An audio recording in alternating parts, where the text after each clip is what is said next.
On the phone, we have former Arizona State Sun Devil and Washington Redskin, a Pro Football Hall of Famer, Charley Taylor. How are you doing today, Mr. Taylor? Hi, Gabby. I'm doing fine. How are you doing? Great. You ready to get suited up for training camp? Hey, we wish. One more time. Yeah, just one more time.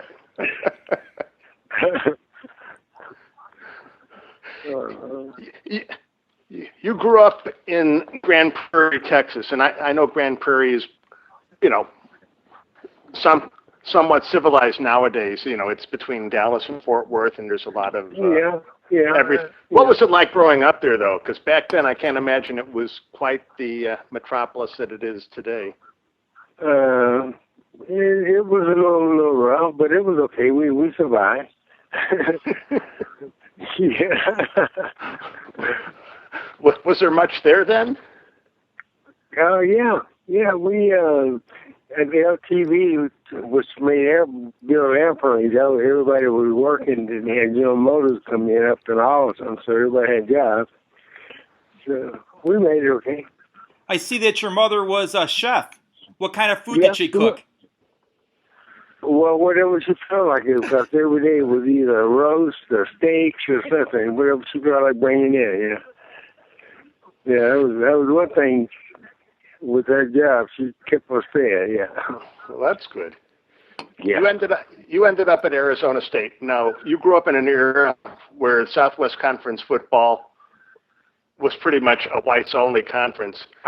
Yeah. Who you did Grambling and some of the historically black colleges? Everybody turned me down, man. I don't know how I ended up way out in Arizona State. But I did, and it worked out fine. Because I really wanted to go to Prairie View, right down, that's black school down near Houston, but didn't get an answer back from Coach Nick, so I ended up going. Actually, I went to USC. I enrolled at USC. And that was about 2 weeks, and one day I went to McKay's office, and I was like the 16th running back. I immediately called Frank Cush and asked was that deal still there. So he said, hey, catch the bus, we'll take. So I went back to Phoenix. That's how I ended up there. So who was the running back at USC back then? Who was it? Jim Brown. That's when Jim was doing his thing, and Gail was just coming in after me, but, they had some runners, big guys. Matter of fact, we had some big guys here, J.W. Lockett, and, this big brutal guy that would hurt you, would run over you. What was your experience like at Arizona State? I tell you what, it was great. Dealing with Frank. Frank hadn't gone crazy yet. He was still, and I say crazy. I mean, he was just a tough guy. He had that Lombardi thing going, and he used it. And we all knew it wasn't him, because after practice, he talked to you in a different voice, Did he do but on the field, you throw the ball or something like that, you had to do laps. Yeah. Did he do the bull ring when you were there? No. Well, yeah, a little bit, just a little bit, not a whole lot of it. Yeah. You ended up, yeah. Go ahead. I said we had players, and he realized that, so he knew that wasn't really. It would just take us all day to get through practice and the meetings and stuff.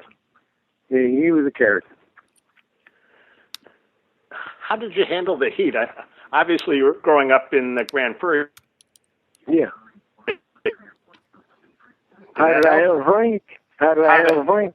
The heat. Well, one thing about Frank would never give you a hard time if you did the job, took care of business, and, play ball. And that's all you had to do, just go out and do your job. You didn't have to put up with all that. It was guys that probably realized they made a mistake by coming here because it was real tough and not taking care of business. Yeah. Was it that hot down there that it was tough to practice? Oh, absolutely. Well, we practiced at night because it was so hot, but Well, one thing that they did there, we had a training camp up in Payson, Arizona, which is up in the mountains. I mean, it was freezing up there. I mean, there was days we had to wear jackets on, during practice because it was so cold up there. And we had springs all over the place, and the food was great, and it was just a great facility, really. You were the number 3 pick in the 1964 NFL draft. Yeah. Were you aware that you were going to be drafted that high? I thought I had everything wrapped up because I was definitely going to be a Cowboy. Yeah, because Dallas was the only team that really talked to me. And my roommate woke me up and said, "Hey, man, come on, get up. You've been drafted by the Redskins." I knew absolutely nothing about the Redskins. I'm going, who? He said, the Redskins. And then Gil Brandt called me right after that. And what had happened, Dallas and the Redskins had the same record. They tied. And they flipped a coin, and Dallas lost. That's how I ended up going there to Washington, coming to Washington. Washington had just had their first black player, Bobby Mitchell, just prior to you. Did that help? A year before, yeah. A year before. That wasn't known to me. I didn't know that, but I found out once I got here, okay. Did that kind of help ease the transition to pro football, having Bobby as a teammate? It sort of speeded it up a little because we sort of did the same thing. And, I got here and they put me for 2 years, I was a running back. And then we fired the coach and they brought Otto Graham in and he switched me to a receiver. But having Bobby and Lenny Moore way across, down the road, I wore those guys' ears out, man. How do you do this? When do you do that? How do you, it was a whole new learning, experience. But it worked out, thank God. Yeah. Definitely did. When they moved you from running back to receiver, did you wonder, why are they doing this? I like it back here. I'm successful at running back. He gave me a reason. We had 2 running backs here, Steve Thurlow and Jordan Looney. And he wanted to go with the big bull guys. So he said, we're going to put you outside because we got these 2 guys in here. And I understood that. I can understand that. Because not that they did any better. Just that, he was happy. Because Bobby Mitchell was originally a running back with the Browns in the backfield with Jim Brown, and they moved him to receiver. That's right. And then Lenny Moore, same thing with the Baltimore. They moved him. So I had to learn that. I was calling those guys every day. How do you do this, and what do you look for, and Did you play in the college All-Star game in Soldier Field? Yeah. Mm-hmm. Was your coach Otto Graham there too? He was Otto Graham, and then all of a sudden 2 years later, he was my coach here at the Redskins because he had called me lazy. He said I was a great talent, but I was lazy. I'm at practice first, and I leave first. I'm going, come on, coach. We're in Evanston, Illinois. I'm from Texas. I knew nobody in Chicago and didn't know Chicago, so I ain't leaving no practice. He got crazy. But evidently that was just something he thought he saw. Well, you were named the most valuable in the game, so he must have seen something that he would have liked.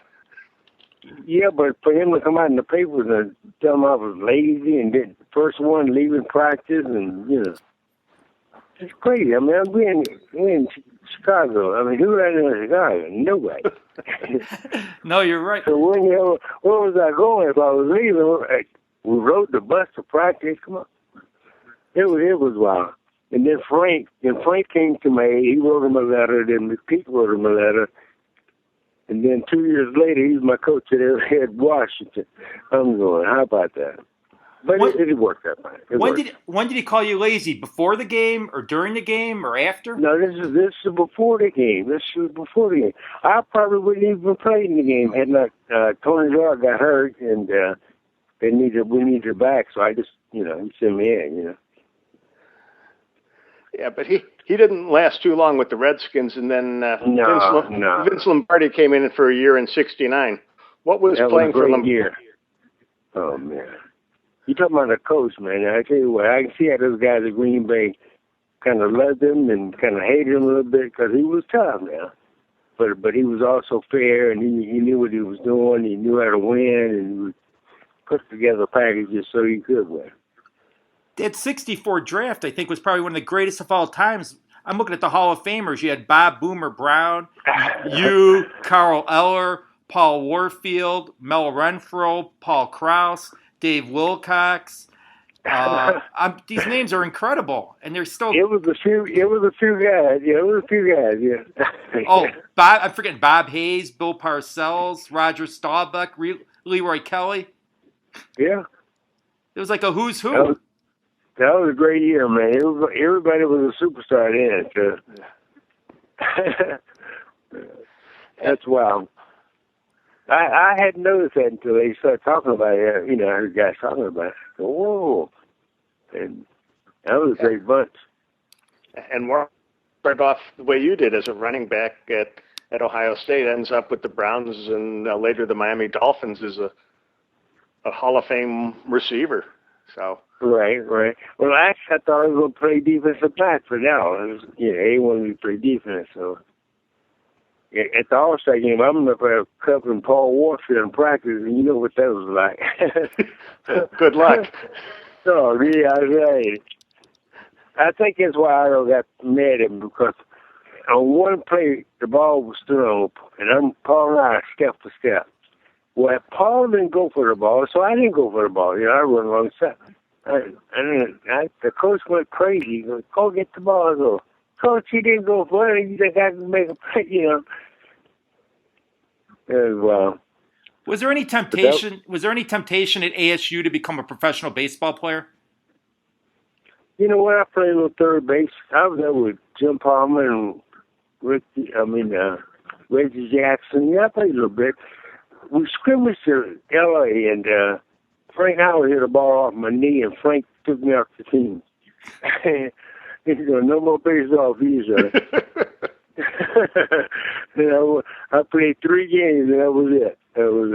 I heard that Reggie Jackson did not get along with Frank Cush because he didn't like to get hit in practice. He didn't want to be touched.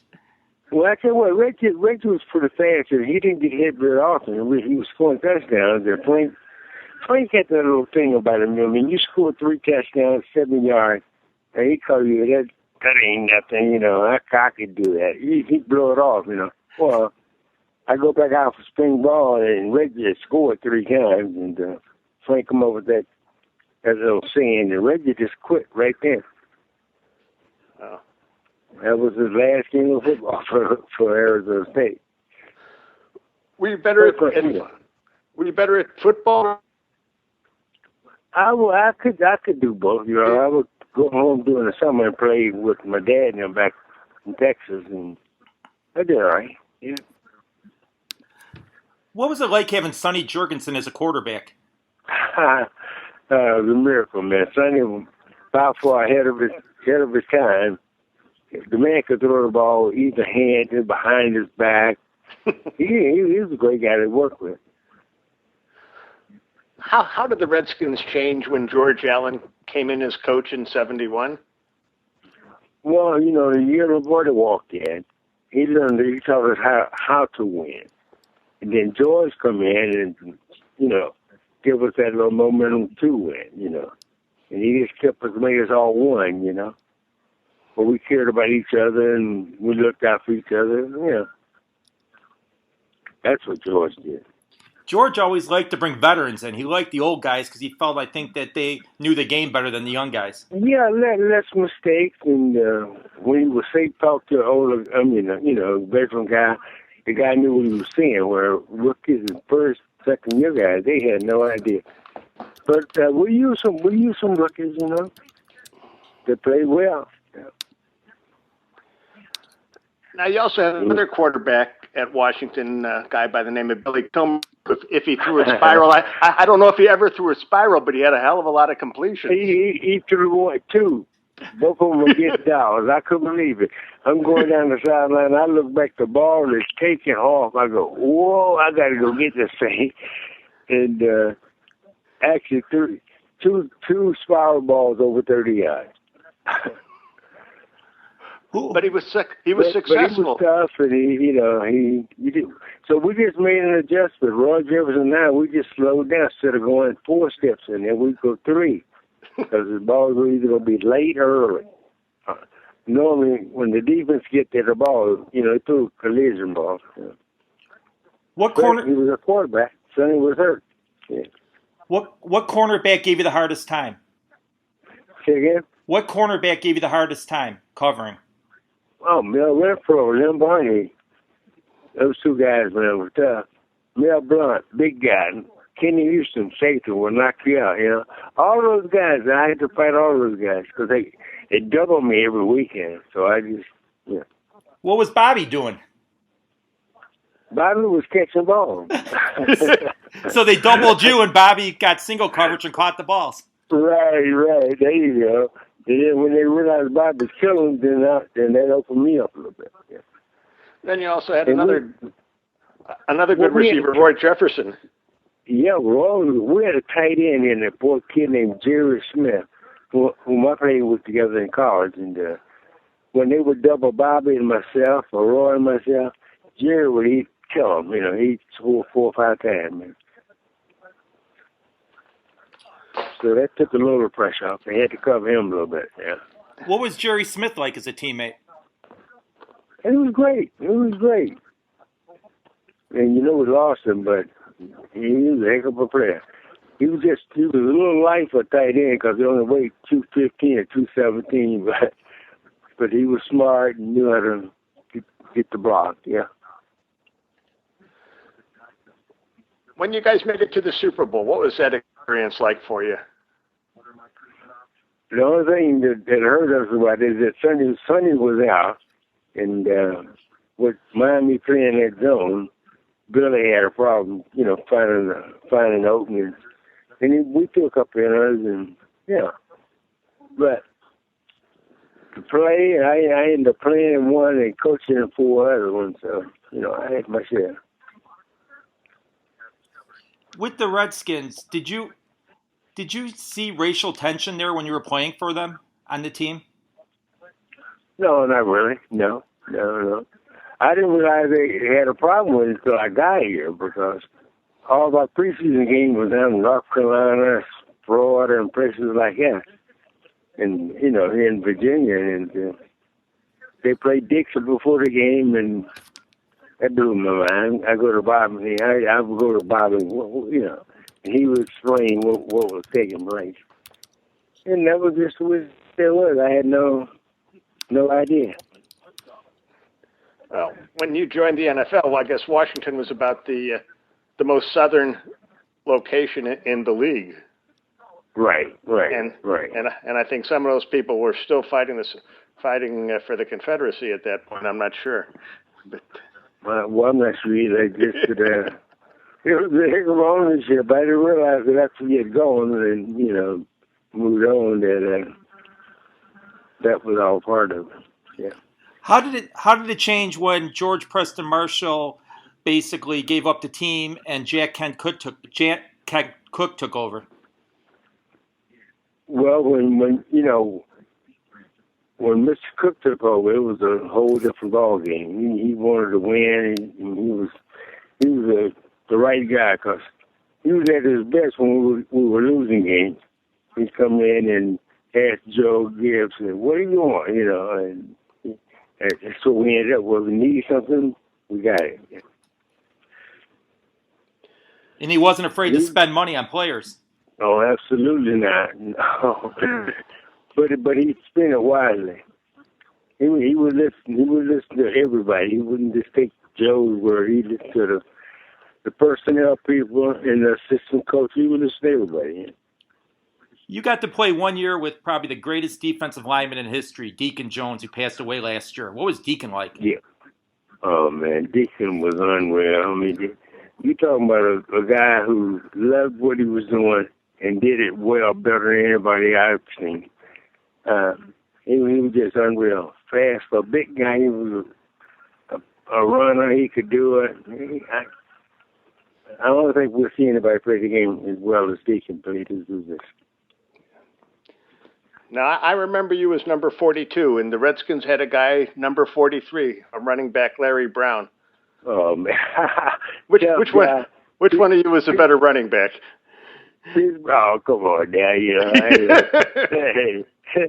I already got it together, but Larry was tough, and he did well.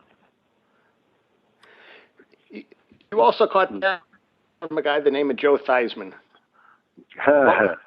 What was he like? A young. I played a year, 2 years with Joe. Joe was a good player. Joe was just an athlete. He'd go out there, be it snowing, raining, or whatever. The ball never slipped out of his hand. He threw a tight spiral on it. He was just a great player, but he just talked too much. He just ran his mouth, and veteran guys, come on, Ricky, be quiet. It's because he's from Notre Dame. Those Notre Dame guys all talk. That's right. How you gonna share him up, man? So when Sonny retired, Billy got out of here, and Joe started to play, and I played 2 years with him, and he threw a strong ball. Yep. Did you ever have to go up against Sam Huff in practice? All the time. Sam taught me how to play the game. Sam taught me how to, from a linebacker spot, how the linebackers would take shots at you going across, when you ran across the A and B circle type thing. So he didn't tell me he was coming for me until he knocked me out. Then I had to knock him out. Sam's still talking about that hit he put on Jim Brown. Yeah. He told you about the time he bit Jim Brown. So he's a tough guy. God bless him. Yeah. Is there one reception that you made in your career that stands out? I was in the championship game against the Cowboys that killed me, like I said, through a spiral 35 yards. I couldn't believe it. And it was right on the money, right? Great talent. Great, air under the ball. I just ran on the thing and we scored and beat them 26-3. So you retire and then you become a coach and the Redskins start winning Super Bowls. Was it because of you coaching or Joe Gibbs? Yeah. Well, at least we got to play in the Super Bowl. That was when mine was 16-0, But you started coaching those receivers, and you had some great ones, and Art Monk. Oh man, I had some. Oh God, guys made it easy to work with, because their job was just catch the ball. That's all I asked them to do was catch the ball, and we'll work on the rest of it. We can correct the rest of it. Now, the only guy I had no problem with was Desmond Howard. He was in here and. It took him a couple of years to learn how to make that step, up higher, getting a different level. And good for him. He went to Green Bay and MVP of the Super Bowl. Great for him. When Joe Gibbs came to you to be on his coaching staff, did it take much time to make a decision? Well, I talked with Bobby Becker, the year before, I wouldn't mind, if I can get together with Joe to be, because they had that run and shoot offense, and I knew they wanted somebody. And like I said, I got along with these guys, and you just have to be truthful with the players. And that's what I would. Hey, I would not put anything. Hey, either you did it right or you did it wrong. One thing. And we corrected if you did wrong and keep on moving. How special was it when Doug Williams won that Super Bowl for you guys? Oh, man. Doug is a tough guy because he had been in the hospital that night. He had a tooth, something with his. He went to the dentist or the hospital, and he came by and played the next day. Outstanding. And our guys just loved him. And you got three or four guys. You got Ricky Sanders, Gary Clark, and Art Monk, Charlie Brown. And Doug would call the wrong play, but they knew what he was trying to call because they could read the signs, And they would line up, save him several times. But that was a heck of a bunch. What was it like when you were chosen for the Pro Football Hall of Fame? Oh, man. I couldn't believe it. And of all the people that called me, Bobby Mitchell was the guy that called me. I'm going, you got to be kidding. I mean, I knew I did fairly good, but I had no idea I was up in that, had made that step. And to be inducted into the Hall, I felt, oh, man. I felt I had to be pretty good to be with these guys. And then there's Paul Warfield and Paul Krause. You know, we all right. We just stayed together, you know. Wow. Do you think football is getting better today than it was when you played, or worse? I think it's, well, you know, the players, man, so many injuries out there nowadays. You can't just bull them like, because we were like bulls. I tell you, we played. The harder it was, the more you played, and the less water they had to drink. But so you had to tighten up, find a way to get ice cubes on the field. Like that's what we did. We took care of that. But I think the game is getting nice because they changing, and the average guy can make the team if he's tough enough or dedicated enough. So, you know, and I just don't want to get any less contact. They do, the game's going to change completely. Can you imagine how many receptions you would have made in a season or in a career if you played in an era like today's NFL? Oh, man, that was my last wish for Bobby. And he said, Charlie, you don't want to do it, man. Because he almost said, well, come on back. That's when they changed the rules. They couldn't touch you after 5 yards. Yeah. I just want to play, you know, 2 games or 3 games, you know, to see how that feels. Because when I played, they knock you down to line of scrimmage. And, but it's just the game. The game is the game, and people still love it. And there's enough contact now. You just got to be careful how you hit a guy or when you hit him. What I don't get is why Bobby Mitchell never became the GM of the Redskins. Well, he was sort of assistant GM, head of personnel. He did a good job. Bobby did a good job. He managed the team on the road. He did a lot. Yeah, that was the toughest part. Getting everybody, you know, then they gave you per diem and the meals and all that stuff. So Bobby handled all that stuff. Now, you've been married almost 50 years. I want to know what the secret to your success is. The lady's always right. Has made no secret there. Just give in. Say, okay, yeah, you're right. Yeah. We do need this. Yeah. Your wife's always right, and at the Pro Football Hall of Fame, Larry Little's always right. That's right. You're right. That's right. Well, since Deacon's not there, somebody had to take over. And I know. Bobby Bill, he trunked out. So I know Larry's the next guy. I know a lot of the players were upset at the Ray Nitschke luncheon that they were mentioning Ray Nitschke, but they didn't mention Deacon Jones and all his contributions. Right. Yeah, but that kind of blew back a little bit also. But you know that everybody's getting excited and don't want to forget anybody, and that's when you really do that. You know. So, but you know, the 109 guys over there, we straightened that out and took care of it and. Back in the school, yeah. What do you think of this year's class? Oh, man. Big guy. Curly Cup, I was there on safety year. He came out there, you know. And Andre, I was so happy for him because he was going to lose his mind had he not made He's a character there.